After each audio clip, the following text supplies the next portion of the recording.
We recently did a video talking about how important Mon Mothma was to the wider rebellion. In that video, we highlighted how she carefully preserved and nurtured the ideology that created a strong foundation for the Alliance to restore the Republic.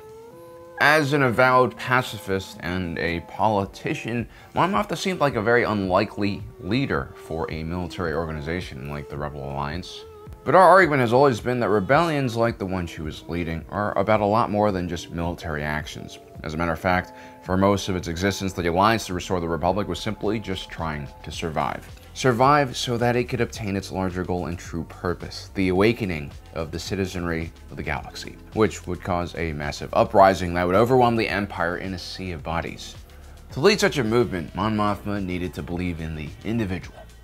She needed to believe that her words and the actions of the rebellion could reach the miners of Lothal, the salvagers on Ferrix, the Imperial administrators on Coruscant, and even the deck officers of an Imperial-class Star Destroyer. She needed to believe that people could fundamentally change and throw off the yoke of oppression that loomed over them their entire lives. Which is difficult because totalitarian oppression breaks people. It breaks their spirits. It makes them forget what it's like to be free, to have self-determination. In all truth, it wasn't just about overthrowing a dictatorship. It was about avoiding the temptation of running straight back to it once again. Mon Mothma had to believe in the best version of every person, their goodness, which is actually a very unique and unlikely trait for a veteran politician to have. Some might attribute this behavior to Mon Mothma's own strong personal convictions and self-confidence, and others might simply just label her as a naive person. I guess that's for you guys to judge.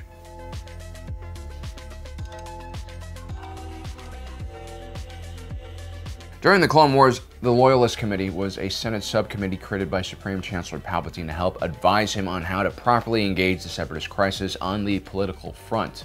These senators were tasked with helping maintain loyalty amongst the various member states by doing baked good sales and coming up with solutions for the various issues the Republic military is facing, from funding to political support. Palpatine also had a more nefarious reason for creating the subcommittee. It was all about, keep your friends close and your enemies even closer. This subcommittee was made up of some of the most talented and powerful senators in the galaxy, individuals who could pose a threat to his own power. Amongst the Loyalist Committee were several legislators that would eventually join the delegation of 2000. These individuals petitioned Palpatine right at the end of the Republic. They begged for him to give back all of those emergency powers they had given to him at the beginning of the war. When the Republic collapsed, many of these individuals would be targeted by Imperial intelligence and arrested. Several of these senators who would resist Palpatine would perish. Padme Amidala would die a few days after the start of the Empire from a mining accident. Bail Organa would eventually resign his seat and give it to his daughter to fully focus on building the early rebellion. He too would die as a result of a mining accident. Mon Mothma alone would stay within the Imperial Senate, which had become a rubber stamp legislative body at this point. It was stripped of any meaningful power and had no real ability to effect change. Mon Mothma had seen what the Senate had become. She had witnessed it slide from a bureaucratic mess to a fear-driven legislature eager to give power to the executive branch in order to excuse itself from making difficult decisions during the Clone Wars. She had been arrested at the conclusion of the Clone Wars for collusion with the Jedi. She was called a traitor and branded as a treasonous individual. She had actually pledged her loyalty to Emperor Palpatine to survive. She had also seen the lies being told about the death of her good friend Padme, who wasn't killed by the Jedi, but the poor safety standards in the mining industry. Despite all Mon Mothma had seen, the pervasion of the Republic's institutions, the corruption and deceit of the Empire, the lack of safety standards in mines, Mon Mothma still believed that if you're going to do something, you have to do it the right way. So long as our allies in the Senate have hope of a peaceful resolution to this conflict, I will not risk. Mind you, this conversation that Mon Mothma is having with Saw Gerrera occurred after stormtroopers tried to arrest her and basically chased her out of the Senate. Some might call her naive for staying in the Imperial Senate for so long. Some might call her a strong and brave individual for holding true to her convictions as a pacifist. She wanted to use diplomacy and the Senate as long as she still had an opportunity to do so. I would argue that whatever she did, it ultimately ended up working. The rebels wouldn't really expend a significant amount of military power until Scarif, and that was mainly due to Chancellor Palpatine's patience and hesitancy to act. And the Battle of Scarif was a week 17, I mean week 18 must-win kind of situation, and they had saved all of their strength for that situation and prevailed.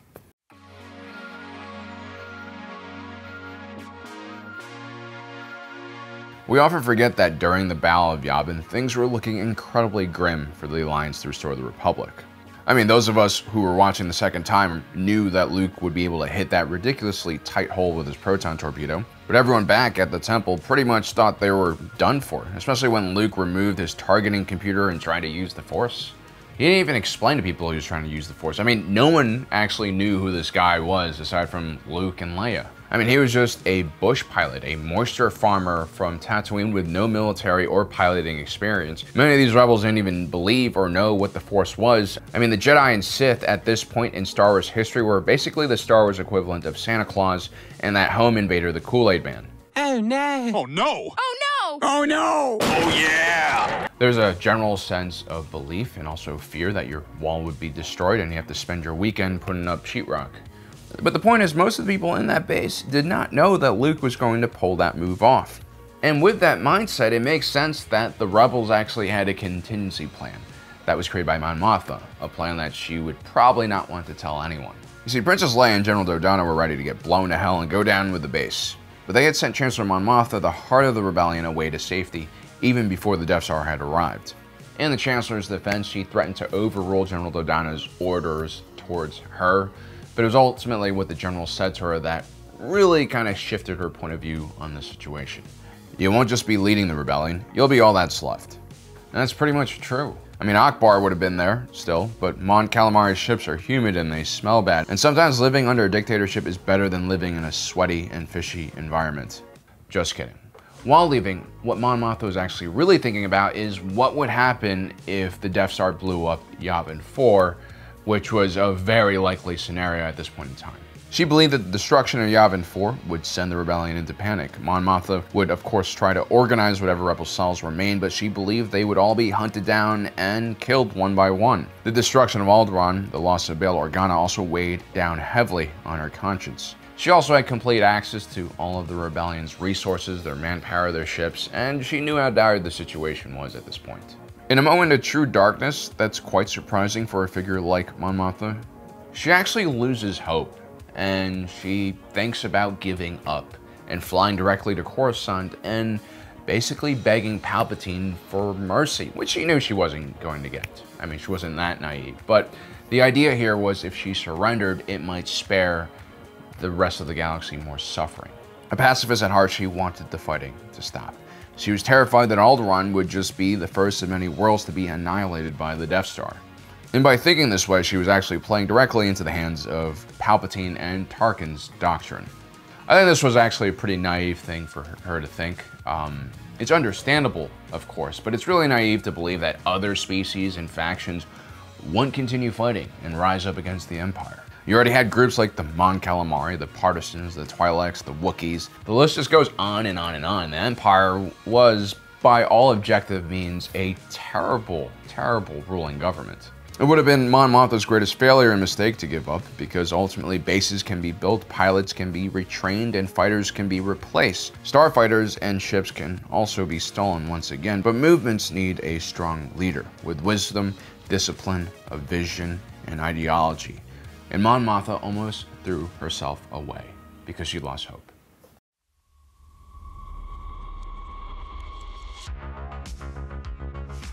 After Yavin, recruiting new rebels became easier. More Imperials would defect. And although the Mid-Rim offensive was shortly followed by the Mid-Rim retreat, which culminated with the disastrous defeat at the Battle of Hoth, the rebels proved to be undeadable. Mon Mothma's strategy of winning the hearts and minds of the citizens of the galaxy had already gathered enough steam to become an unstoppable force. And finally, at the Battle of Andor, Emperor Palpatine fell so hard that he couldn't get back up again. Until like 30 years later, which kind of really removes the weight of all of these decisions and actions done during the original trilogy, but of course we're not going to get into that in this video.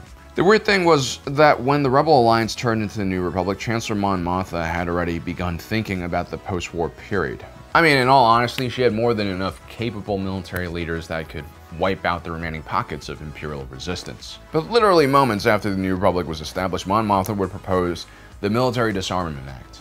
This would call for the gradual reduction of the New Republic's military forces, and it would basically remove a lot of that funding and training and give it to local planetary defense forces. At the same time, a small quick reaction naval fleet would be kept around the capital of the New Republic. What Mon Mothma was essentially doing here was getting into a gunfight and then throwing her blaster away seconds after she shot the enemy in the gut. Sure, the enemy is down, but they still have a blaster and they can shoot back. She proposed this Disarmament Act a year before the Battle of Jakku truly marked the end of the war. This was before even Operation Cinder had shocked and horrified the galaxy with the Empire's cruelty. What was going on in Mon Mothma's head? Well, she was truly terrified that the New Republic would just turn into the new Empire instead of using democracy, policy, and politics diplomacy to kind of shape the galaxy. It would just force its will on the citizens of the galaxy using military force.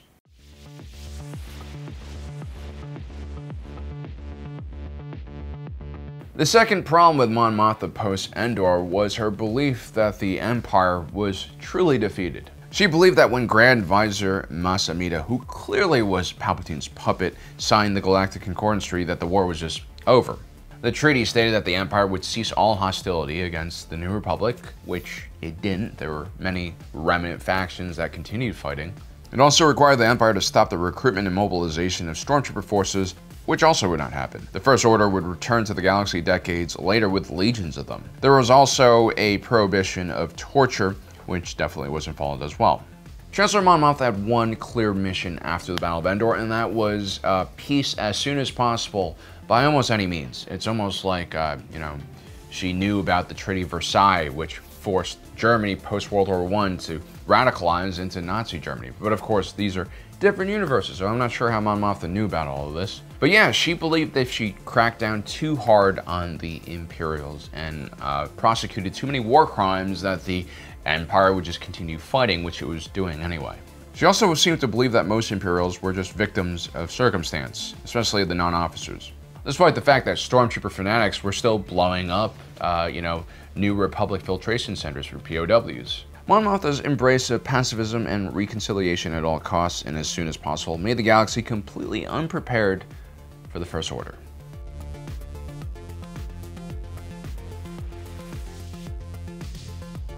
Mon Mothma was very much like the George Washington of the New Republic. She was the founding mother of the government, a war leader and hero, and the first executive of this brand new democracy. And a part of her body was made out of wood. And like Washington, she had the charisma and political clout to really unite the Senate during this early period of her rule and basically get things done. She would eventually step down from the chancellorship, establishing that precedent of term limits, although her health was also a key issue to her retirement. And like Washington, Mon Mothma would do very little to stop partisan bickering from erupting the moment she stepped down from power. Vicious political fighting would ensue, and two new factions, the populace and the centrists, would emerge, and the New Republic would become gridlocked in political fighting as policy and reform took a backseat. Now, Mon Mothma was an amazing leader. Without her, I'm pretty sure the rebellion would have never succeeded. But we have to criticize our heroes. We have to break them down so that we don't over-lionize them, because that's just not truthful. Anyway, guys, I hope you enjoyed today's episode. Don't forget to subscribe and hit that notification button down below so you don't miss out on the rest of our awesome coverage of Andor. As usual, my name is Alan, reminding you that my allegiance is to the Republic, to democracy.